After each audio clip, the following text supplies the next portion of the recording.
ಜೈ ಕಿಸಾನ್ ಶಿವಯೋಗಿಯ ಗುರುವಂದನ ರೈತರಿಗೆ ಸಮರ್ಪಣ. ದಿನಾಂಕ 1/12/2024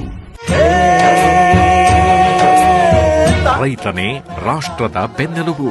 ರೈತನಿಗೆ ಗೌರವ ಕೊಟ್ಟರೆ ರಾಷ್ಟ್ರಕ್ಕೆ ಗೌರವ ಕೊಟ್ಟಂತೆ ಎಂಬುವ ಮಹಾ ಸಂಕಲ್ಪದೊಂದಿಗೆ ಅನ್ನ ಕೊಡುವ ದಾತ ಪರಮ ಪೂಜ್ಯ ಶ್ರೀಗಳವರು ಸಹಸ್ರಾರು ರೈತರನ್ನು ಒಂದುಗೂಡಿಸಿ ಬಿಳಿ ಬಟ್ಟೆ ಮತ್ತು ಹಸಿರು ಶಾಲು ಹಾಕಿಕೊಂಡು ಬಂದಿರುವ ರೈತರಿಗೆ ಕೇಸರಿ, ಬಿಳಿ, ಹಸಿರು ಬಣ್ಣದ ಗಾಂಧಿ ಟೋಪಿಗಳನ್ನು ಧರಿಸಿಕೊಂಡ ನಂತರದಲ್ಲಿ ರೈತರ ಶಿರದ ಮೇಲೆ ಹೆಲಿಕಾಪ್ಟರ್ ಮೂಲಕ ಪುಷ್ಪವೃಷ್ಟಿ ಮಾಡುವುದರೊಂದಿಗೆ